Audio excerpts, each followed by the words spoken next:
الحمدللہ وکفا والصلاة والسلام علی سید الانبیاء۔ قرآن حکیم کلاس کے طلباء و طالبات، الحمدللہ اللہ کا شکر ہے کہ سورہ آل عمران مکمل ہونے کے قریب ہے۔ صرف ایک رکوع باقی رہ گیا۔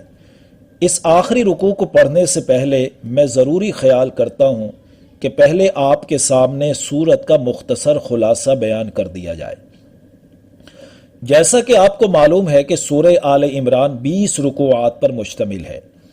اگر اس سورت کو 2 حصوں میں تقسیم کیا جائے تو پہلے 10 رکوعات میں اہل کتاب سے خطاب ہے اور آخری 10 رکوعات میں موجودہ امت مسلمہ امت محمدیہ صلی اللہ علیہ وسلم سے خطاب ہے۔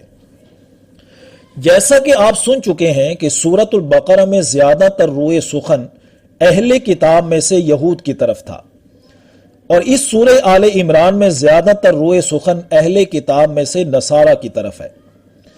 یہ عقیدت تثلیث کے قائل تھے، تو ان کی تردید میں اللہ تعالیٰ نے اس سورت کے پہلے 10 رکوعات میں بہت سے دلائل دیے، اور ان کو اس بات پر بھی قائل کرنے کی کوشش کی گئی کہ معبود حقیقی صرف اور صرف اللہ تعالیٰ کی ذات مبارکہ ہے۔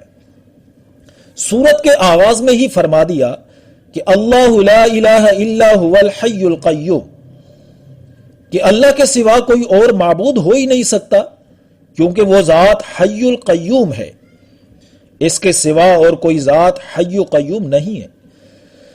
اور اسی بات کی تورات و انجیل میں بھی لوگوں کو رہنمائی کر دی گئی تھی کہ اس کے سوا کوئی معبود نہیں ہے، اور پھر انہیں یہ سمجھایا گیا کہ جس ذات کو علم و قدرت میں کمال حاصل ہو وہی معبود برحق ہے، اس کے سوا کوئی معبود نہیں ہے۔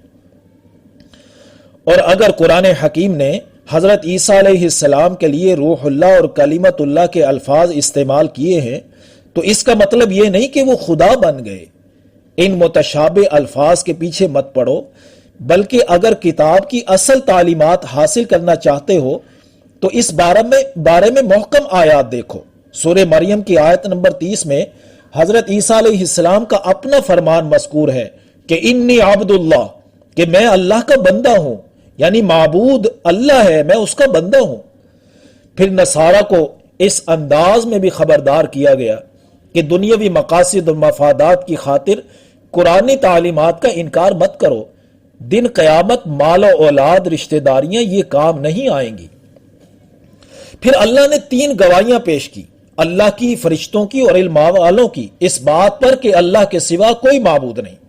پھر آیت نمبر 26 اور 27 میں واضح کیا گیا کہ کامل قدرت اور اختیار اللہ ہی کا ہے، بحیثیت معبود اسی ذات کو محبت کا مرکز بنایا جائے۔ چونکہ محبت ایک قلبی کیفیت کا نام ہے تو اللہ تعالیٰ سے محبت ہونے کا دعویٰ سچا اس وقت ثابت ہوگا جب حضور صلی اللہ علیہ وسلم پر ایمان لا کر اس کی اتباع میں لگ جاؤ گے۔ اور یہ جو نبی کریم صلی اللہ علیہ وسلم کی اتباع کا حکم دیا جا رہا ہے یہ کوئی نیا حکم نہیں ہے۔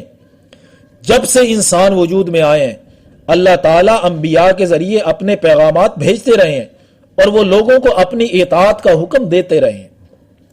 اسی مقصد کے تحت اللہ تعالیٰ نے آدم و نوح علیہ السلام اور آل ابراہیم اور آل عمران کا انتخاب کیا تھا۔ تو یہ تو رسولوں کا سلسلہ ہے، تم نے معبود کیسے بنا لیا؟ ذریۃ بعضھا من بعض، یہ تو ایک دوسرے کی اولاد ہیں، جبکہ اللہ تعالیٰ اولاد سے پاک ہے۔ اور پھر انہیں یوں سمجھایا گیا کہ جن واقعات کو بنیاد بنا کر تم حضرت مریم اور حضرت عیسیٰ علیہ السلام کو معبود قرار دے رہے ہو وہ واقعات ان کے معبود ہونے پر دلیل نہیں بنتے، بلکہ وہ تو اللہ وحدہ لا شریک کی قدرت کے مظاہر ہیں۔ اللہ کی قدرت کا پہلا مظاہرہ ہوا جب حضرت مریم علیہ السلام کے پاس بے موسم پھل ظاہر ہوئے۔ اس سے بھی بڑا مظاہرہ ہوا جب حضرت زکریا علیہ السلام کو بڑھاپے کی حالت میں بیوی بانجھ ہونے کے باوجود حضرت یحییٰ علیہ السلام عطا کر دیے۔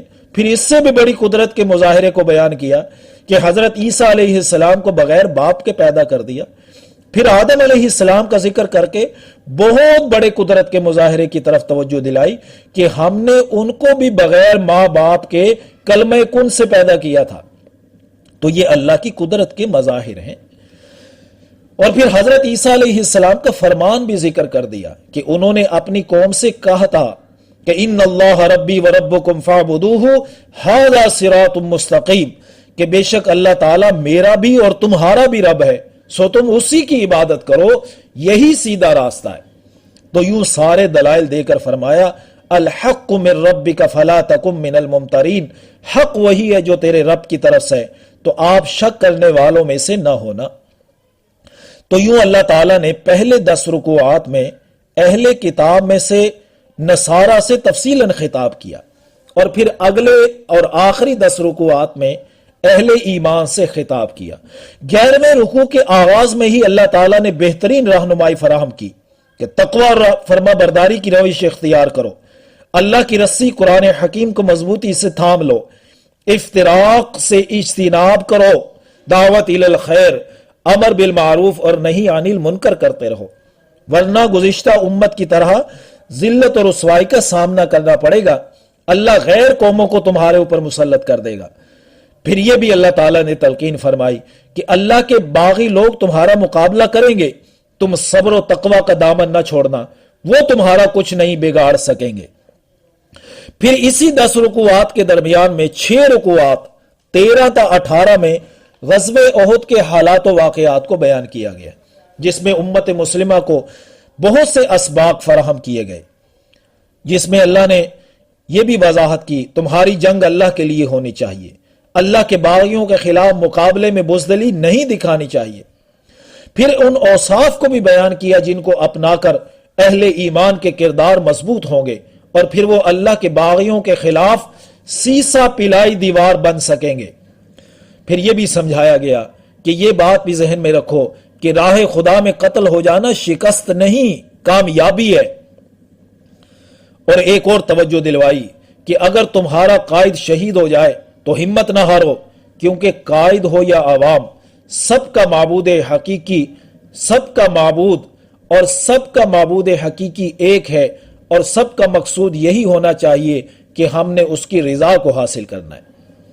پھر یہ بھی رہنمائی فراہم کی گئی کہ میدان جنگ میں پوری سمجھداری سے کام لینا چاہیے، چھوٹی سی غلطی سے فتح شکست میں بدل جاتی ہے، کوشش کرنی چاہیے کہ غلطی نہ ہونے پائے۔ لیکن اگر ان جانثاروں سے غلطی ہو جائے تو قائد کو رہنمائی فراہم جاری کی اللہ تعالیٰ نے کہ ان سے درگزر کر دے، ان کے لیے اللہ سے بخشش طلب کرے اور ان کو آئندہ کے لیے مشورہ میں شامل کرے۔ تو یوں 6 رکوعات میں بہت سے اسباق بیان کیے گئے۔